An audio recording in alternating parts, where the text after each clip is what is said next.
Well, I guess one of the morals of this episode is that when you want to keep crackheads in your house, they start going through your shit.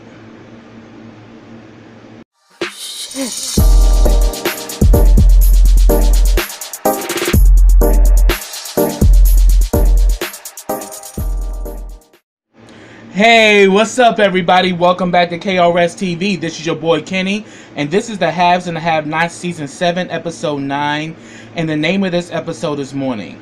I have to say, for me, this was a filler episode. I mean, this is not going to be a long review because I'm just going to try to move through this whole thing because not much really happened. But needless to say, things are being set up yet again for some more detonators to go off later. So we get a scene with Charles, and they actually have slept together side by side. She actually got some sleep, and we actually see a different side of Candace in this scene. And they didn't have sex, so they're talking, and she said she did dream of Quincy and he was running and everything, but she feels better and stayed with her the whole night. And the thing is, they actually stayed in Landon's room. So Landon is somewhere. And they even kind of made a joke, like they're saying, like, because I think Candace was asking him, you know, is there anybody else on this floor? He's like, oh no, you know, Landon made sure he cleared the whole floor. I mean, that's Landon's job. And they kind of laughed at that. I mean, maybe I misread it, but I thought it was funny. Because it was like, you know, we definitely saw last episode where Landon was trying to, you know, get a job, you know, on his knees with Mr. Charles here. So they kind of go back and forth. And he then asks her again, does she want to go to DC with him? But then we can definitely see also that Charles is not being fully honest with her, which is why I'm on the fence with Charles, because here it is, you're finding out everything about her, but then you're kind of saying that one day I'll tell you everything. Why not be that day, you know, today? Because she's sharing a lot with you that she doesn't really share with anyone, not even her family. So why won't you give her a little something to chew on? Which is why I think this situation is not equally yoked, because Charles is still trying to be the dominating factor, where he has, you know, all the cards in the game. But then he pretty much said that, I'll be real with you, you know, as far as who I used to be, I mean, the shit you doing, I had you beat.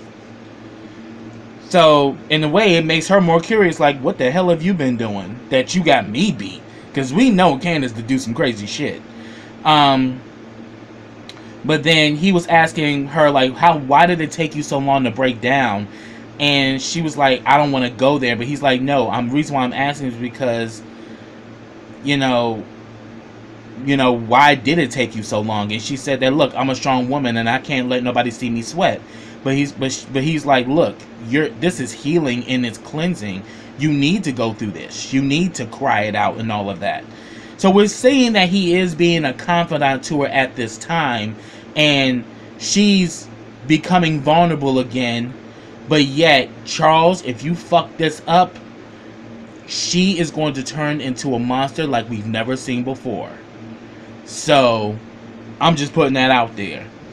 And then all of a sudden we see that Landon finally comes in. And this was a cute scene, because now that Landon has played his part, we're seeing that,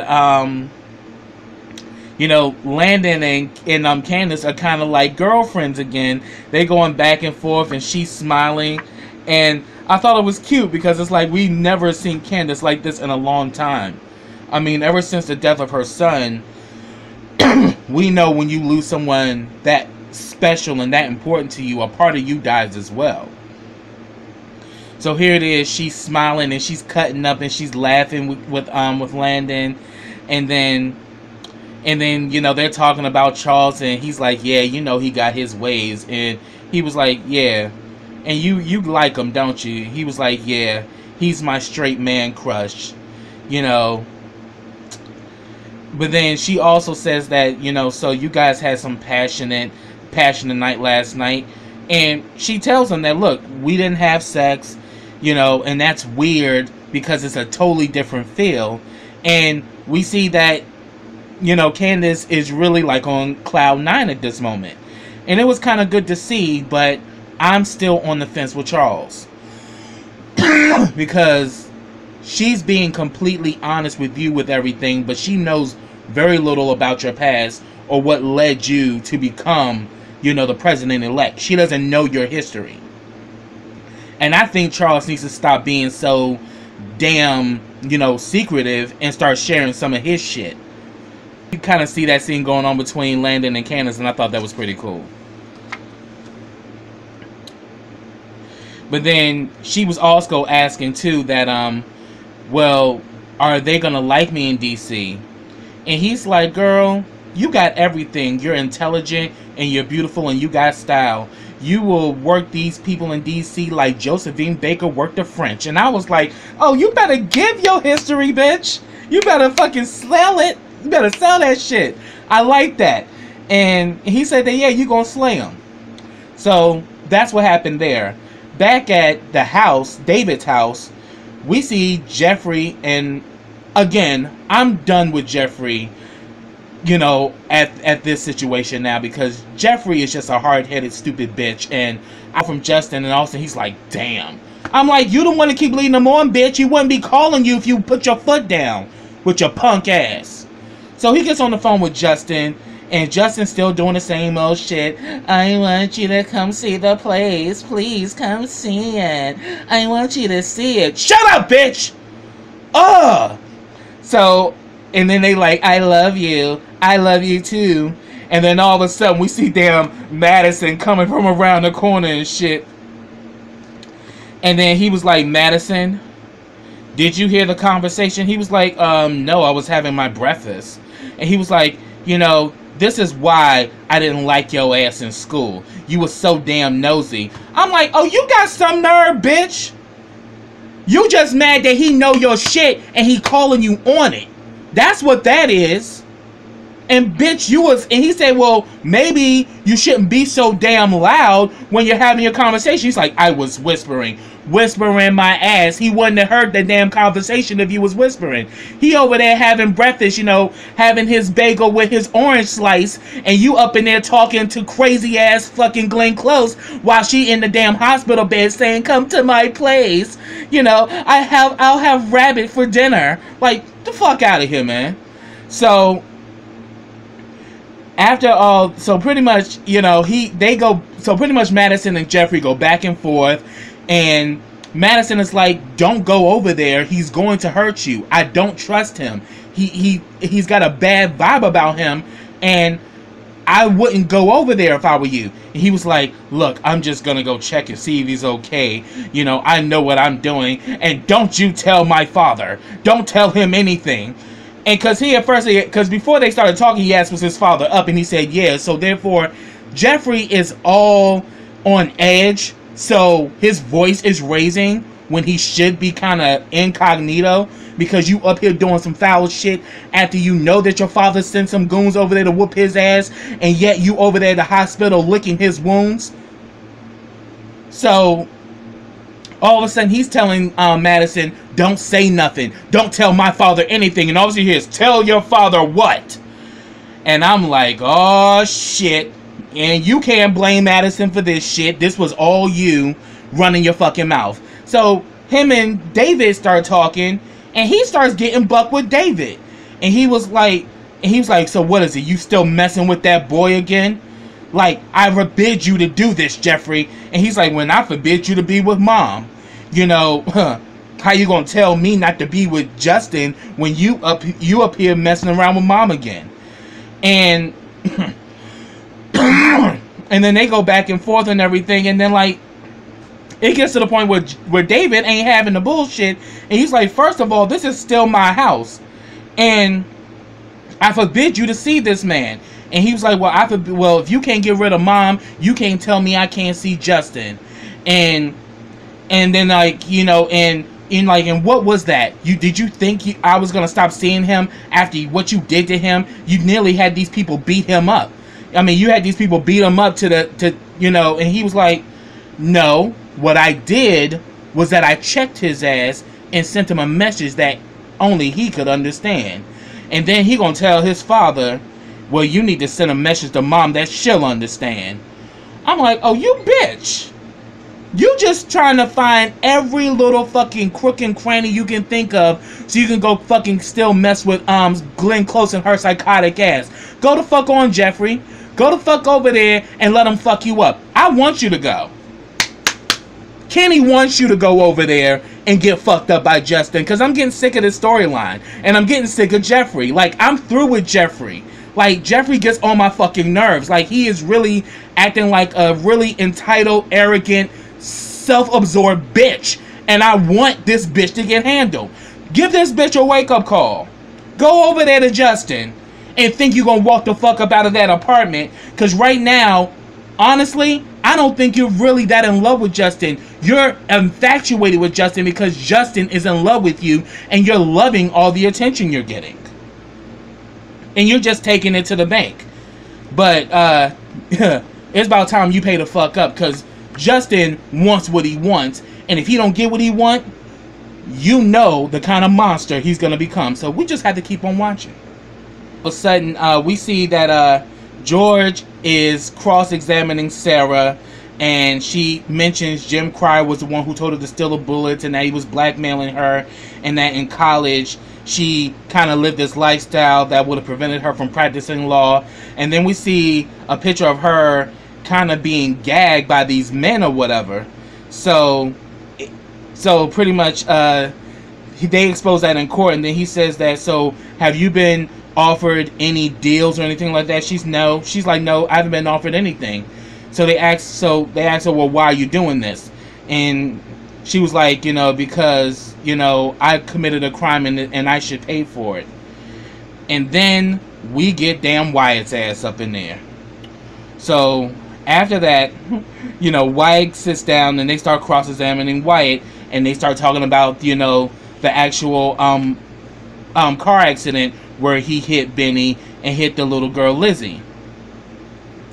And he says what happened. And I'm thinking this is one of the things as to why I think Wyatt's drug use increased after he did that, because of the guilt that he killed an innocent little girl due to his recklessness. So he tells them what happened, you know, that he hit Benny Young, and then he drove the car on the sidewalk and he hit a little girl, Lizzie Castile, but he doesn't remember doing it because he was so out of it. And then he said, well, what? And he says that, well, after all that happened, I went home to my parents, and they told that they will handle it, and they covered it up. And then he mentions Veronica Harrington, that she hit his car. I'm like, oh, this motherfucker is up in there singing like a canary. You know, she is telling everything. And then we see that Jim is actually sitting outside, because here it is, Wyatt is testifying before the grand jury. And Jim is pissed. So he ends up calling David, and he tells David, my damn son is in there singing like a bird to the grand jury. And, you know, that damn David, since David's accident, David is more hardcore than he's ever been, because he's pretty much says, you need to get your son in line. Handle your son, Jim. I'm like, okay, David. He kind of was like, you know, because before that, we would always see him kind of catering to Jim. Now he's kind of telling Jim, you better handle your shit and stop with the bullshit. I was here for it. So pretty much he has said that, look, we need to have a get-together and get a handle on this shit. You know, we need to get the women together, and we all need to sit down. And you know, we need to make this happen. And then all of a sudden, this woman comes and sits down next to Jim, and he just looked at her and was like, get your ass out of here. And she's like, and walks up. I was like, you should have slapped the shit out of him. Jim is so damn disrespectful. I was just like, dude, really? You ain't have to talk to her like that, man. Disrespectful ass. And he said that, look, I am not gonna let this fool take me down. So we're going to get the bottom of this, and I'm going to do everything I can to get Wyatt together. So we saw that go down. Then we see that Catherine goes over to Hannah's house. And I must say their friendship is very deep. Because I think through Catherine going through that whole cancer scare and Hannah being the only person that could be her confidant, I think it's really made Catherine a better person, because we know that Catherine's fucking crazy. So pretty much she comes over to tell Hannah that she's sorry, you know, and she says that I know how much you love your son and that you want to do everything to protect him. And then Hannah was like, I love and I want to protect both of my children. Because I said she loves her damn daughter, they just don't get along. So she pretty much says that, yeah, my husband's an asshole, but at the end of the day, I hold the purse strings, and that's why he's so crazy about this $8 million, because he blew all of his money on whores and bullshit, and I'm the only one that's keeping him sustained. He ain't got shit, and that's why he wants that money back. But then she starts asking Hannah, like, well, how does it feel to have $8 million in your bank account? And she's like, well, I don't like it. It's scary. I'm like, somebody slap some sense into Hannah, please. Because I'm like, boo-boo. Yeah, you feel some kind of way, but in all honesty, if it's up to Catherine, Catherine says you can keep this shit. Because really, in all honesty, that money was inherited to Wyatt from his grandfather. And the only person who has control of that trust was his mother, until Jennifer Salison did her fuck shit. And because she did that fuck shit, that's why her ass got killed. You know, boom, boom, boom, boom, boom, boom, boom, like, shot her ass up. That was like one of the best scenes ever, because Catherine really showed that she ain't a bitch that you can fuck with. So they go back and forth, and she's saying that, you know, I want a job, but she's like, I ain't going back to that damn house. And she tells her that, you know, she knows the manager at the hotel, then I can get you a job at the hotel. You know, the hotel's not going anywhere. I'm like, yeah, as far as you know, Catherine, because you don't even realize that Broderick still got the damn prostitution ring going on. And she starts asking, and then she's like, and it's funny, the name Broderick just rolls off the tongue. Broderick. I'm like, Catherine, your nasty ass. And then she starts asking her about Derek, and she says, I like him. I like him a lot. And she was saying that but she's like, I wonder what his whole situation with Veronica is, though. And she says, ain't you gonna ask him? She says, what's supposed to be known will be revealed. And I was like, yeah. And it might be revealed that that's the guy who raped you, and that's who Candace's biological father is. We just have to keep watching. Okay, so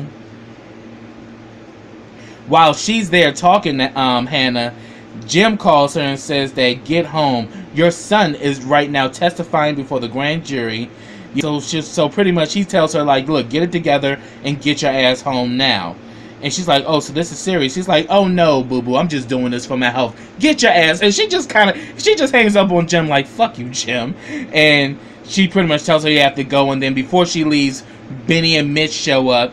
And she apologizes to Benny for what Jim did to him. And then we actually see that Mitch helps Benny down. And he tells Hannah that, you know, he had to get restitched at the hospital. And then this motherfucker got the nerve to flip out on Mitch talking about something. Why you have to tell her that, man? He says, this is your mother, fool. And he's like, but no, but you always gotta talk so much. I'm like, for real, bruh? This dude is doing everything he can to help your sorry ass, and this is the thanks he get? That's why and Benny's another one. Benny is another one that I'm done with. Like, I really am waiting for someone to beat the living shit out of Benny. Because Benny, after you got stabbed, you still ain't learned your lesson. You still being disrespectful. You still talking out your ass. And you just don't have any real, you know, respect for anyone. And the shit's ridiculous. So pretty much after Mitch leaves, he has a conversation with Hannah. They go back and forth, and he was asking her what happened, and she was like, you know, I wore his ass out. And he was like, you and Candace beat up Jim Cryer? And she was like, hell yeah, tore his ass up. And it's not a moment I'm proud of, but yeah, I did what I had to do. And he was like, wow, it's so funny that it takes a devil to make you two come together. And she says, well, I guess the devil must be you, because we came together for your ass. I'm like, good case in point. Because you know, Benny's a selfish bastard, so I would say it was a good fit. And then and then he was saying that, he's saying that, like, man, I just can't, this just can't go on anymore. She says, yeah, and that's why you need to give them back that money. You know, we need to go sign those papers at the bank tomorrow and make this happen. And then all of a sudden you get the doorbell, and he was like, who it is? Who's that? And I'm like, see, I'm already here with this shit. So we come to find out that it's Derek. Oh, he's just talking big shit to Derek. And I'm like, Derek, I am waiting for you to straight drop his stupid ass, because he's just so fucking out of pocket. First of all, your mother's a grown-ass woman. If she want a man in her life, she has every right and entitlement to do that. And you got no right to be up there cock blocking her when you're pretty much putting your cock in anything that gives you some attention with your nasty ass. So he comes up in there and he's like, go home. Go home. You know. I'm like, shoot. The way you running, you need to be in a home. I'm like, no, your ass need to be in a home with your crazy, stupid ass. Like, just as rude as hell. And then she's like, let's go in the kitchen. They go in the kitchen and talk or whatever. He wants to take her out to dinner. But she's like, I don't want you to be spending all your money on me. You know, I can just make dinner. And he was like, you know, really? He was like, what you trying to say? He's like, well, I had your cooking. And I just like how the way he messes with her. Like, he's very playful with her. And we kind of see like this little girl quality come over Hannah every time he's around. But then all of a sudden he was like, well, you know, the reason why I'm kind of hesitant about coming to dinner is because, I mean, you got Benny around here. And she's like, what, is he scare you? I mean, he was like, well, that's a big boy. But he's like, hey, I mean, if you want, I can potty train him or something. And Benny just so happened to walk in there being all nosy and shit. And then Benny starts talking shit like, oh, you gonna potty train me, huh? You gonna potty train me? And then Panda's like, boy, get your ass out of here and stop all this foolishness. And he's like, you lucky I still got these staples. I'm like, yeah, you better be lucky you still got them staples, because if you didn't, you know, Derek probably would have dropped your ass by now. And then he kind of looking at him like, and then he's like, oh, so you gonna be in here cooking? I want to see what you gonna make. Go ahead, cook. I'm like, really, dude? Really? Bitch ass. And then she says, get the hell out of here, Benny. And he's like, and then he gonna look at Derek's like, I'm watching you. And he's like, yeah, I know. I'm like, uh-huh. And he's like, yeah, you need to, like, I don't know what's, and she's like, I don't know what's wrong with that boy. He need to be on some meds. I'm like, no, you need to slap the shit out of him. Or better yet, you need to put his ass out again. Because obviously he ain't learned his fucking lesson. He's still being the same arrogant asshole he was before. But yet, he don't even realize a lot of this shit is happening is because of him too. And he want to fucking charge at Candace on the last episode. But nigga, you're partly responsible for the reason why little Quincy is dead also. Because if you would have never did that shit with Quincy would have never drove that fucking car into your mother's house. And your mother no longer has a place to live because of your shit. So yeah, I was pretty much done with that shit. Like I was just through. So therefore, since Wyatt gave his testimony, he got immunity. So he walked. Jim got these damn goons that him his ass up, throw him in the van, and he was like, "You don't learn, do you, son? You just don't learn." I'm like, Jim is so fucking evil. So then we see Veronica and Catherine. Catherine comes you know, to Catherine's house, you know, so they're supposed to have this meeting, and Diane lets her in, and she was like, "Okay, could you tell Catherine that I'm here?" And she's like, "And who are you?" She was like, "Girl, where have you been? I'm Veronica Harrington." I'm like, "You conceited bitch." I thought had me dying. I'm like, "Really, boo boo?" She knew. She don't fucking know you. So then we see that Catherine and Veronica go back and forth, and they are just throwing all this shade. And she's like, "Oh, this place is really bright." And she's like, "It's always been bright in here. Maybe you've only seen the dark places." You know, because Veronica had sex with Catherine's dad to get her scholarship for law school. So I remember when they talked about that. And she was like, you know, "Oh yes, so where's all your dad's things?" She says, "It's in the basement. Have you ever been there?" And she's like, "No, I've never been." She's like, "Oh, you mean after all these years you've never been to the basement?" Like, Catherine is just rubbing it in or whatever. So she was like, "So do you want to have a drink or 10? I'm like, she was just throwing it out there. And all of a sudden we see that you know, they talk about, about Wyatt testifying for the grand jury, and she's like, "Well, sounds like it's going to be problematic." And then Veronica was like, "Yeah, for the two of your asses." Like, "I'm good." But then, and then all of a sudden she's like, "Oh, so I get it. You want me to kind of work my lawyer magic to kind of make this shit go away." And she was like, "Yeah, do what you do." And she's like, "Okay, I'll make a few calls to see what's going on." Then we see Wyatt coming there with, then we see Jim coming there with Wyatt. He tells Wyatt to go upstairs, and he says, "Folks, you know, I swear, your ass leave this house again, there's no he's like, "You know what, Dad? It's okay. I think I'm gonna stay home today. You know, this is the day I want to stay." So I'm like, "What the fuck you about to do, Wyatt?" Because you know Wyatt is a junkie. And Wyatt gonna do everything he can to get the fuck up out of here. So we see that Veronica and Jim, they definitely, you know, throwing shade at each other too, or giving each other dirty looks. Then finally David shows up. He kisses Veronica, and you just see Jim's face like, "What the fuck is this shit?" And then, because she had told Catherine that they're getting back together, and they also now reveal it to Jim, and Jim's like, "Oh, huh. Congratulations." Like, just as smug as he wanna be. But while that's going on upstairs with them, we see that Wyatt is in the kitchen, then decides to go down to Grandpa's basement. And we see all this stuff down there. He's down there looking for liquor. And while he's, you know, sneaking around trying to find some liquor, he finds Granddaddy's rifle and begins to load it up with some shells. I'm like, "What the fuck you about to do now, Wyatt?" That's why I'm saying, when you let junkies in your house, they start going through your shit.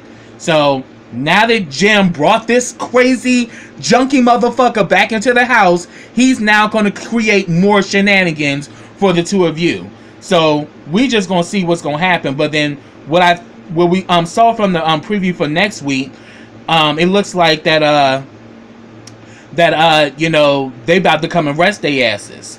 You know, as far as what Veronica finds out, because he was up in there spilling the beans like shit. So we just going to see what's going to happen with that.